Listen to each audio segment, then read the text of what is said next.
Nine times out of 10, they probably talking shit.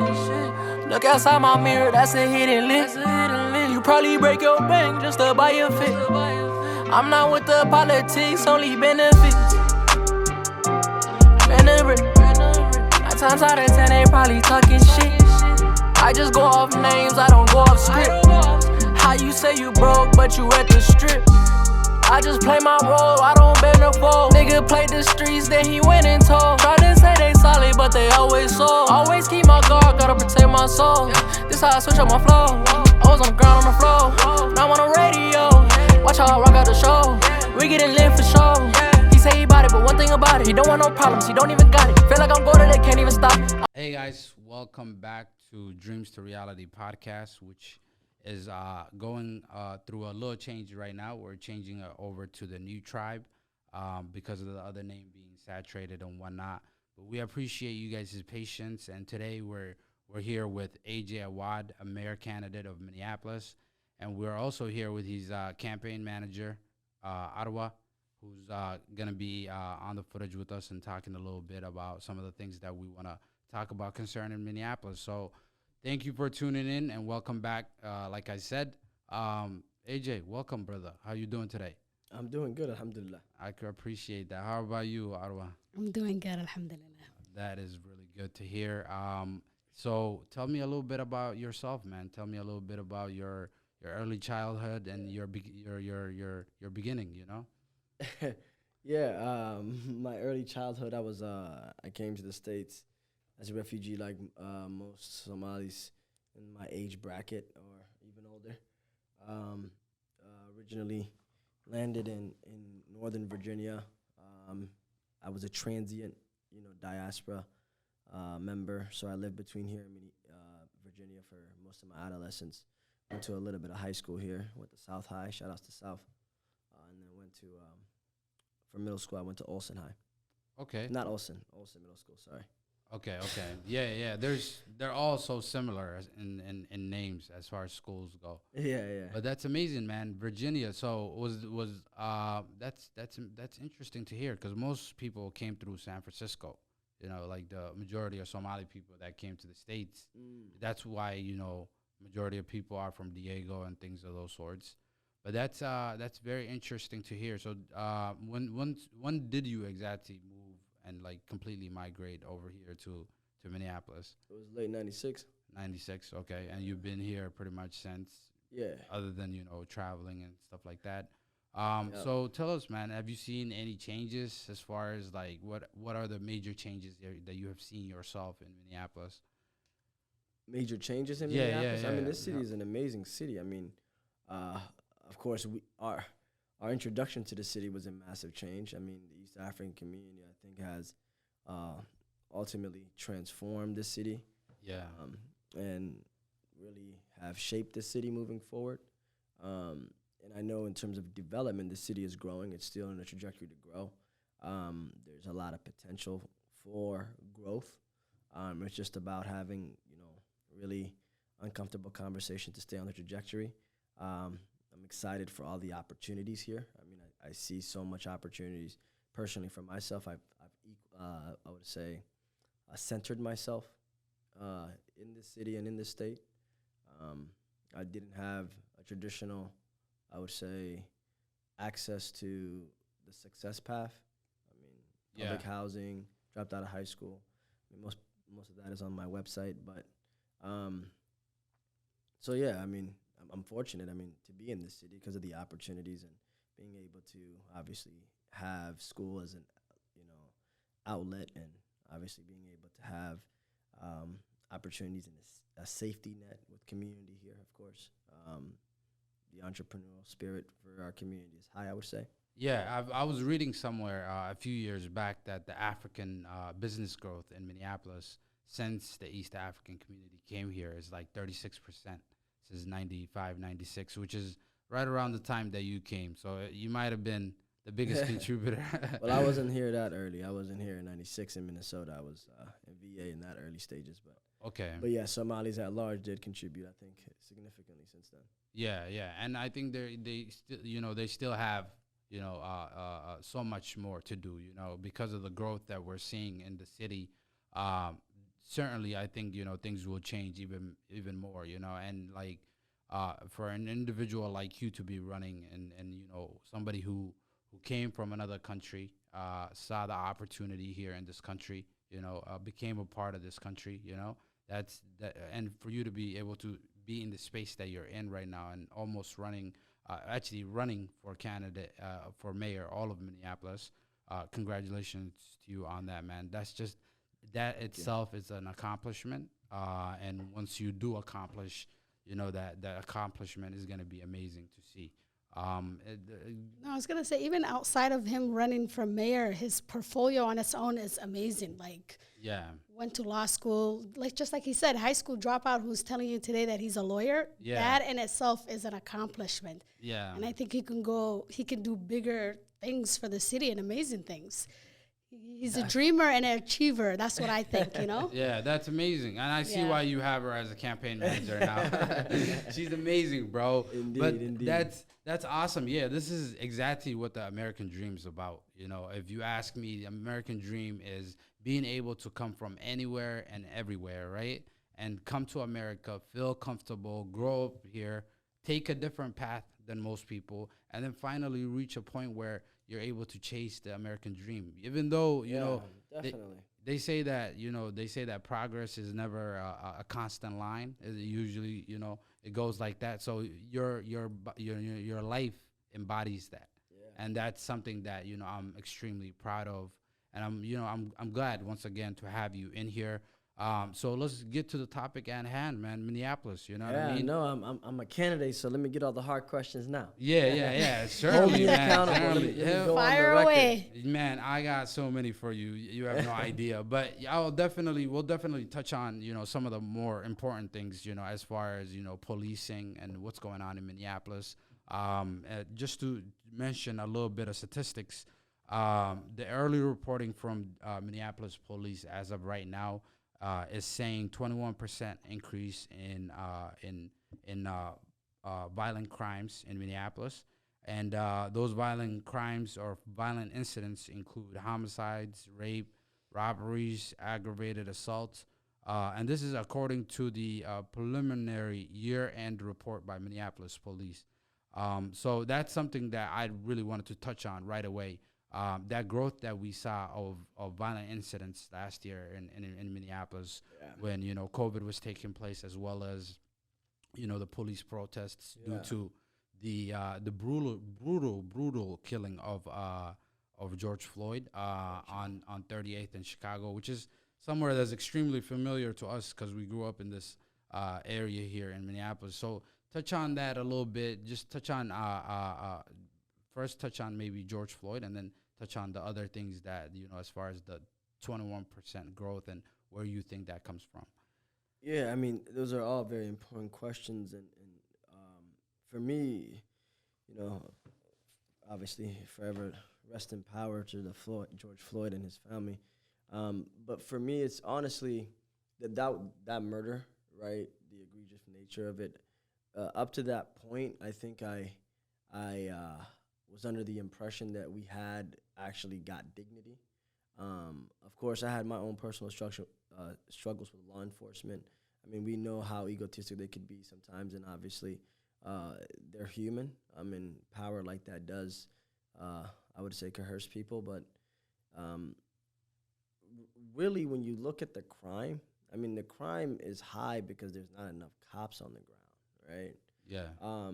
And I think there was just a study that was released in 2020 about just that, how when we're talking about very, violent crimes, felonies, burglaries, rapes, robberies, assaults, murders, those crimes, the best thing you can do to deter it is to have a lot of officers patrolling and obviously being a presence, right? And the reason why we don't have that in the city of Minneapolis is because we have a complete bankrupt and failed leadership. I mean, there is no hope for transformation when the head of the organization itself, if we put this in business context, the CEO, allows the warehouse to be burnt down. Yeah. You don't really instill, I would say, a spirit of, hope, and, I would say inspiration to do the work, stick around for the city. And that's what the city of Minneapolis honestly needs, right? Is to be able to, this both and that Jacob Fry continuously talks about, to be able to have that be actually lived, embodied by the next mayor, and has the capacity to do so. So,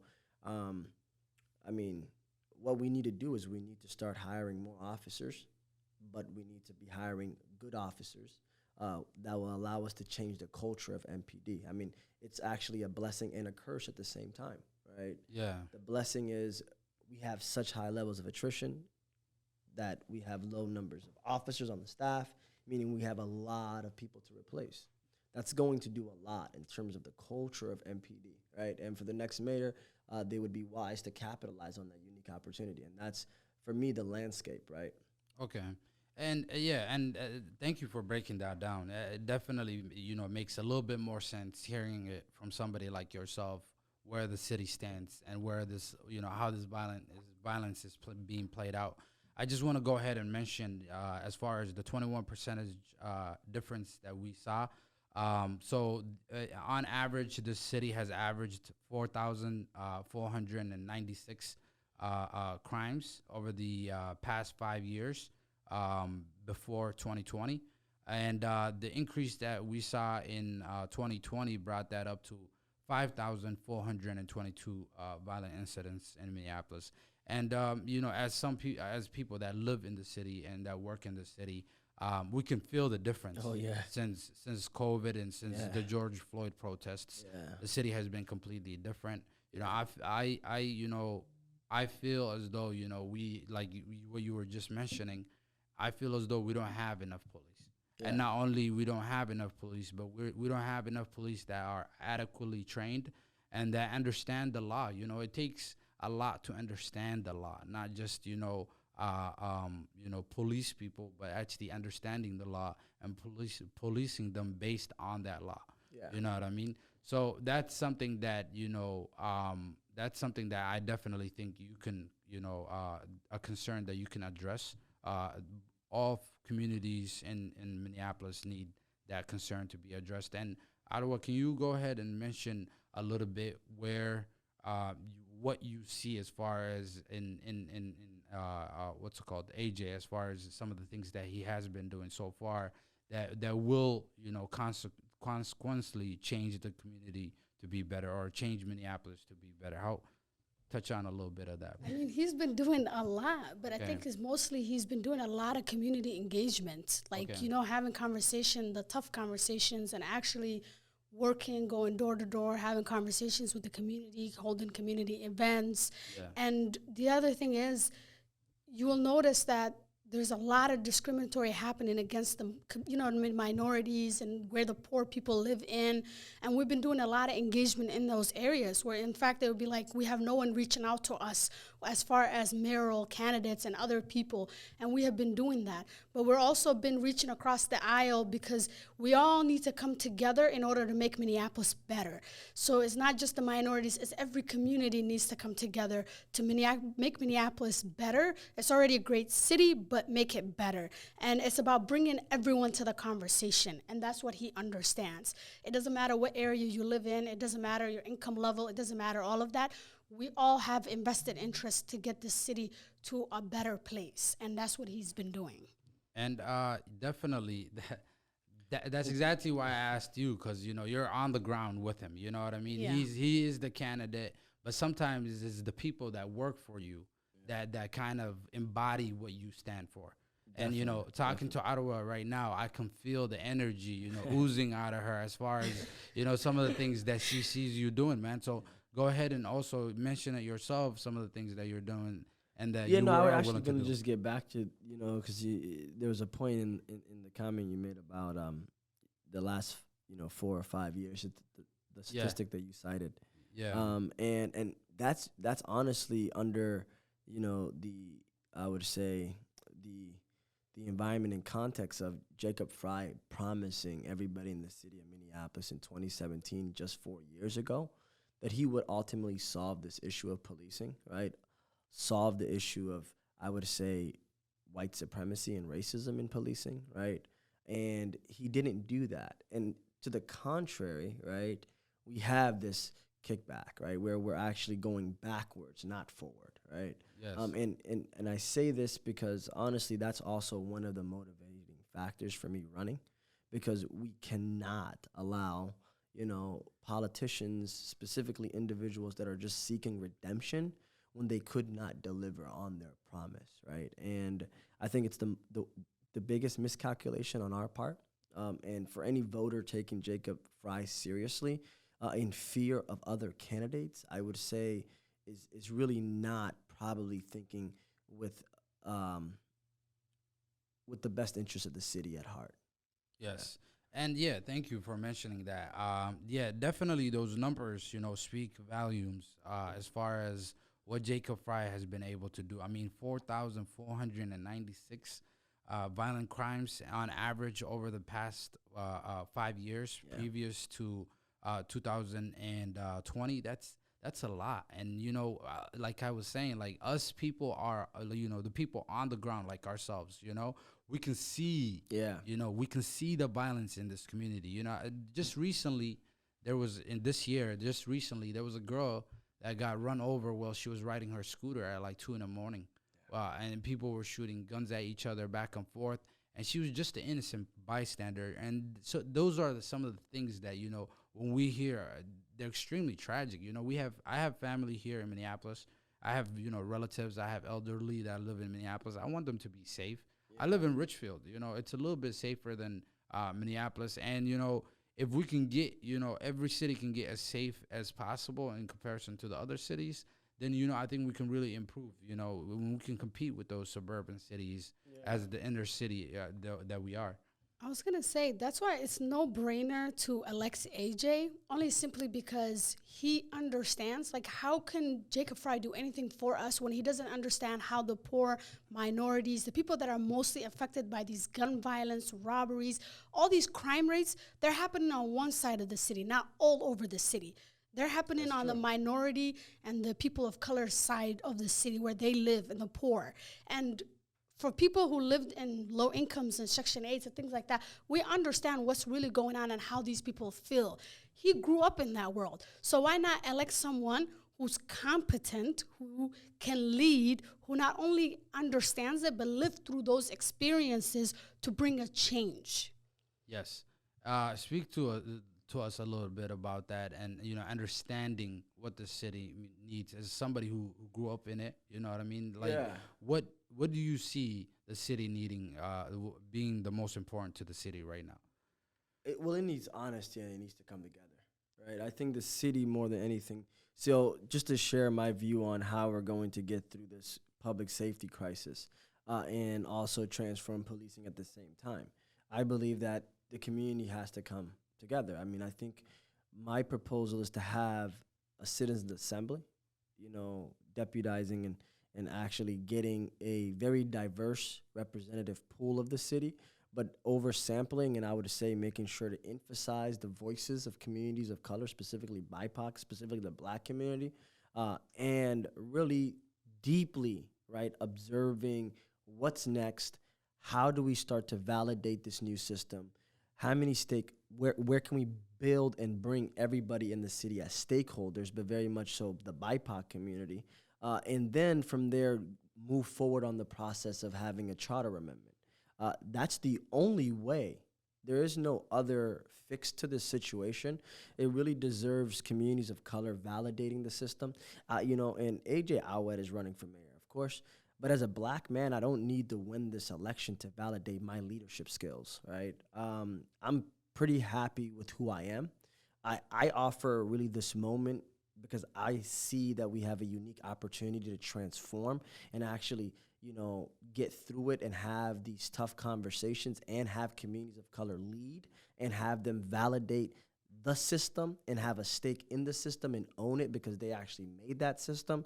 is the only way forward for a diverse and a very growing, rapidly growing city like this and country at large to really survive what is an, outdated, antique relic of white supremacy, which really is the founding of this nation. And that's really where I come in with a different perspective on the policy solutions. Of course, we're going to have to transform some of the policy initiatives. We're going to get, unarmed officers into the police force for nonviolent crime and responses.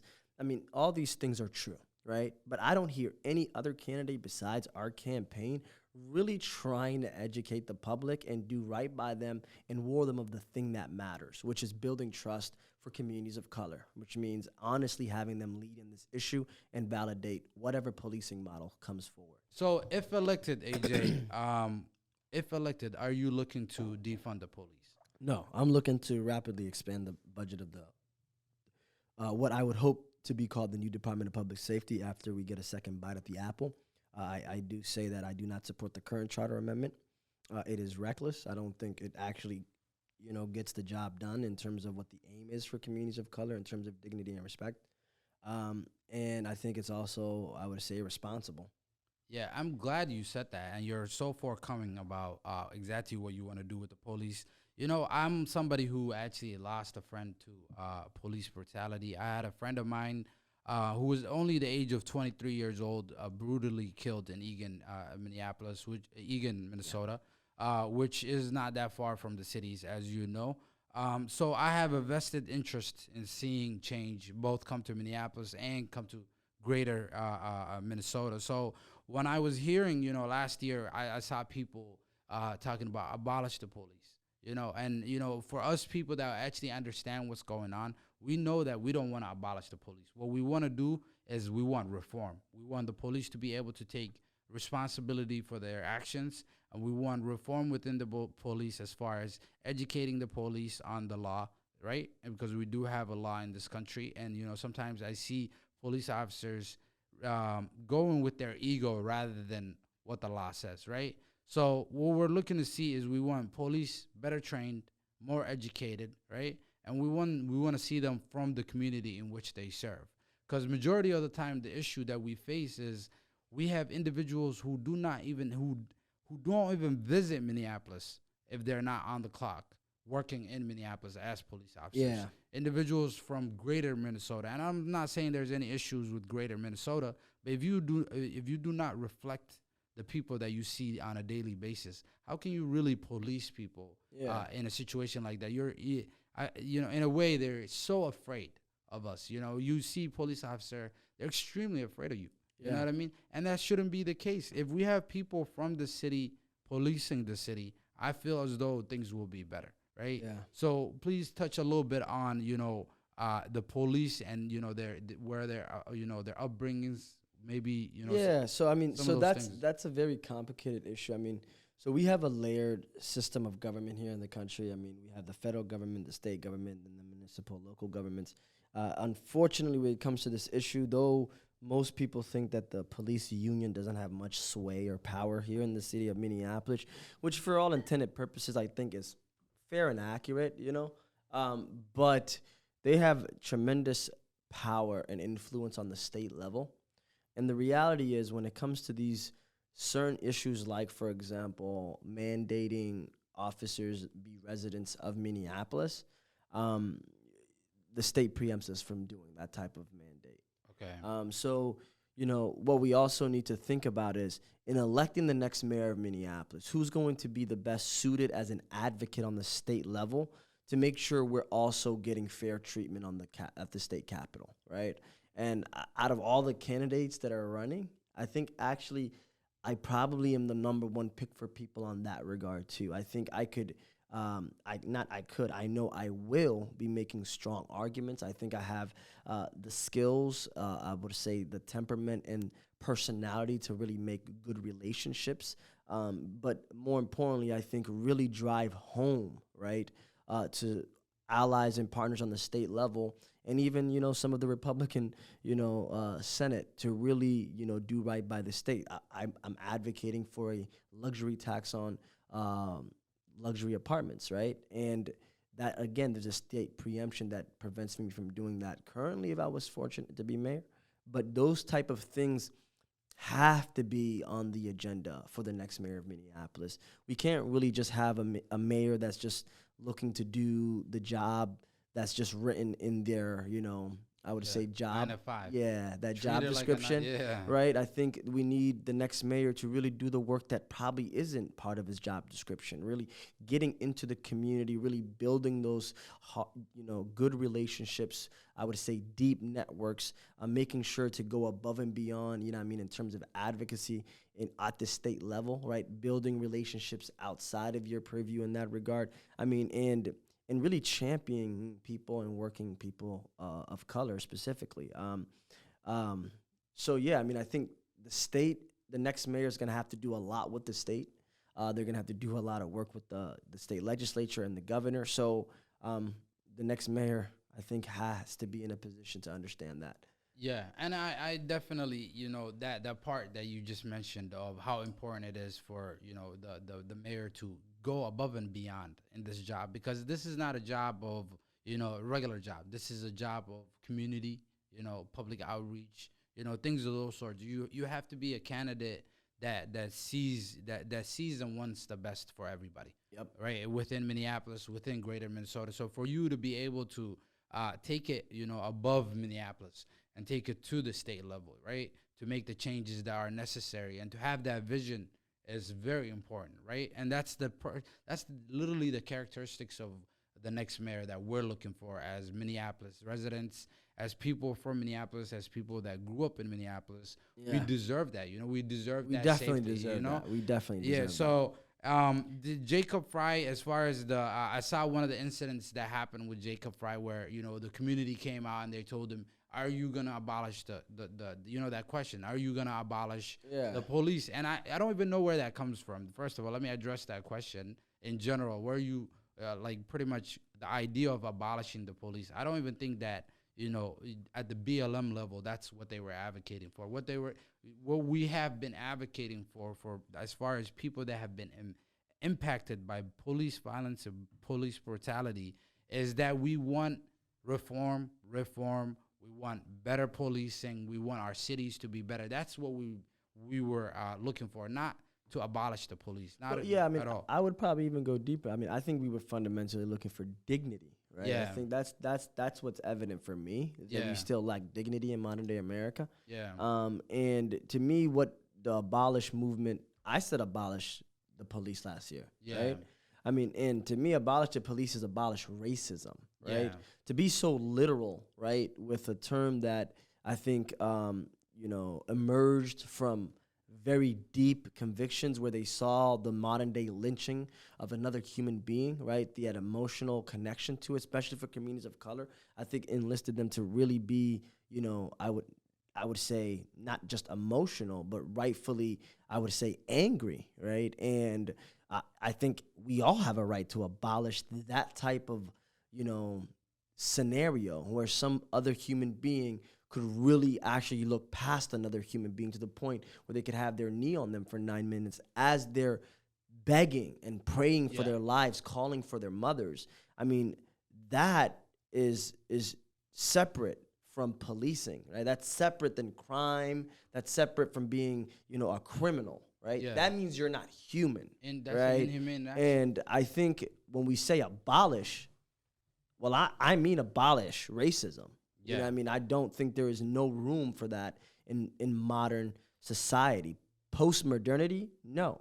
Yeah. And I think rightfully so, that language under that context is appropriate, right? Yes. I think we were a little too emotional, you know, on the left, when it comes to the words we chose as the movement, but overall that turned into being something that it's not, right? I think it got co-opted by certain people that I think are allies for most issues, but on this one are polar opposites from communities of color, right?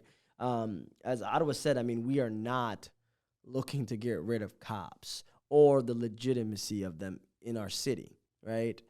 What we're looking for is just dignity. And the fact that, it's unfortunate that this type of amendment which says if necessary, which may lead to not having adequate police force, meaning under 700, what the current minimum is, right, is going to fall on the shoulders of black and brown communities, right? Yes. And our friends on the side of yes for Minneapolis, right, just cannot get it in their heads that they are actually damaging and destroying the same communities that they're actually wanting to be allies for, just because they say this is the only opportunity.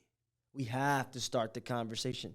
Well, if you start the conversation the wrong way, 9 out of 10 times it ends the wrong way, right? Yes, sir. So, I mean, and for me, I think we have to be nuanced, right? I think one of the disservices for BIPOC communities is in our leadership, we can't, I would say, publicly demonstrate this nuance, especially when it comes to politics. Yeah. I should be able to say, yes, I mean abolish racism when I meant abolish the police. And I also mean I don't want to get rid of police. Yeah. Right? So it had a different, it definitely had a different meaning for our community than it did. Because I saw the pushback by, Fox and the media. They made it seem as though we were saying get rid of police altogether.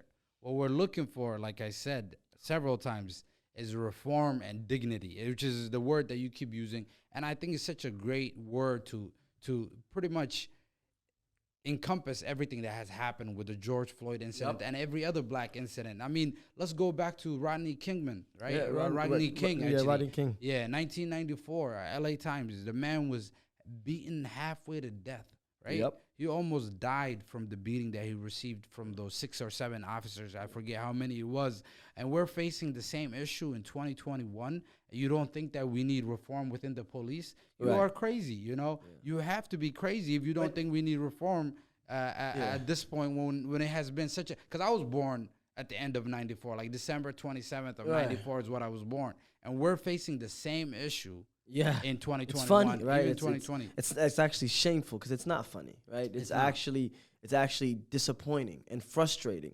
And I would say for a whole generation of black and brown communities, but black men that are millennials, I think why the city erupted into flames is because we don't have that tolerance level, right? We don't. I mean, I think we are a lot more assertive in our posture, right, with white America, right, and systematic, I would say, institutions, that we're not going to just go by it, right? And honestly, it's I would say, very optimistic to see, right, that our generation and just, young folks, period, understand that we're not going to tolerate things like this, right, and we're not going to continue to make excuses for it. But just going back a little bit, I mean, this abolish the police thing, unfortunately, and it's a sad thing to say as someone who is a democratic socialist, some of our friends that are on the far left with us, some of them actually do believe that, right? That's the thing about Fox, right? They didn't make a lie up, right? They didn't lie and say people on the left or progressives want to abolish the police. Yeah. When it's not the case. No. We never meant it that way, but there are people within our side, on our aisle, right? Our demographic. Progressives that are on the very, very far end of the spectrum, right? As a democratic socialist, I'm still on the very far spectrum of the progressive, But they're movement. a little further than you, Yeah, I mean, they would probably call themselves outright Bolsheviks, right? Yeah. I mean, that's not the place I want to be. Yeah, not at all. Not at all. I think what's dangerous about that is usually that person that is that radical, that has no reflection or I would say awareness of the consequences of that type of radical militant view on life and systems, they're white. They're not directly impacted by the, collateral, I would say, damage once you start actually seeing that on the ground, right? And they don't understand it also. Like when you're black and you're that radical, you could lose your life. Yes. Right? Yes. When you're white and you're that radical, the ACLU will send you a lawyer to bail you out of jail. Yeah, and that makes, man, that for you to say that is so important, because I was just recently reading on in Egan, the Egan News Journal, there was a 12-hour standstill between the police and a gentleman that was white. 12 hours. Yeah. They killed my friend within 4 hours, and he was talking to the police. He was cooperating with the police. Everything that he was doing in his demeanor was with the police. But what they did was, the idea that they got, it's like especially the sergeant of the Egan Police Department over there in Egan. He got this idea where he said, "Oh, let's throw flash grenades at somebody that we're talking to." Yeah. And then when he speaks up, when he gets up, hopefully he will get up and run away, and then we'll grab him. That does not work. That in essence, what they were looking to do is they were looking to make him afraid, and then as soon as he got up, they shot him up. And that is just not okay. And that's similar all across the board. We saw that right over in Wisconsin. All these things that we're seeing in the country have a greater impact on the country as a whole. 100%. And to that point, and that's just because when you go back to this dignity thing that I'm pushing as my message, right, is that's the reality. As black men, right, in the streets of America, right, you are not seen the same way through the lens of law enforcement, right? And that does not change because, you bring in reforms per se, right? Yeah. That only changes when you own the policing system. You own it. Yeah. You built it. It's yours. Yeah. You can trust it because you made it, right? Obviously, there's, some people will go, to the left and be like, how about if it turns into Frankenstein? We already have Frankenstein, right? They were calling Minneapolis Gotham last year when the riots were taking place, right? It's unfortunate. And this is my message to obviously the people of Minneapolis, but specifically the BIPOC community, right? This election should not be outsourced. You should not outsource this responsibility to transform the system, right? You should not do that. You should really own it, because then even at the minimum, right, you would be in a better position to do something, right? But standing on the outside, praying and hoping, right, that the current status quo, the traditional mold of leadership, let's just right out say it, another white mayor is going to get it done, is just, I would say, almost insanity. We've been doing this for hundreds of years, right? And now we're at a point where, from a demographic standpoint, right, minority and BIPOC community are actually quite significant imprints in cities and states and the country at large, right? So now this tension between the white system and the ever-growing diverse country and cities is starting to be problematic. And it's starting to show. And it's starting to show. It is starting to show. And for me, what I'm optimistic about and why I'm raising my hand in this election is because I want to contribute to that, right? These are growing pains, right? These are moments of transformation, right? Where we really could usher in a better city, a better country, right? That does live up to its ideals, right? But, thinking that, the same, I would say interest groups, right? Because from a systems perspective, right, systematically, the people in power are not just going to, give it away, right? That's just never the case. And if there's going to be a transition, you have to demand for it. Yeah. And we live in a system where I think our democracy is mature enough where we could have that transformation and we could have, I would say opportunities for communities of color to lead in moments just like this, when there are extreme, I would say, strife between communities. We have this, fragmentation and this fissure within our systems, whether it's the institution of policing or just our democratic system at large. It's irrelevant. We need to step up. And I think white folks need to understand that this is not a threat to them, right? This is us saying we can help. We can help legitimize and usher in a system that works for us, that we believe in, and that works for you as well, that you believe in, right? But again, I just don't think the same thing that we've been trying for decades is gonna work. gonna work. Yeah, and I agree. You know, the definition of insanity is repeating the same thing over and over and hoping that, you know, something will change. You know what I mean? So like, I wouldn't have go that far. Yeah. I probably would have got crucified. yeah, but I can do that because, you know, I'm not a politician and I don't have to be politically correct.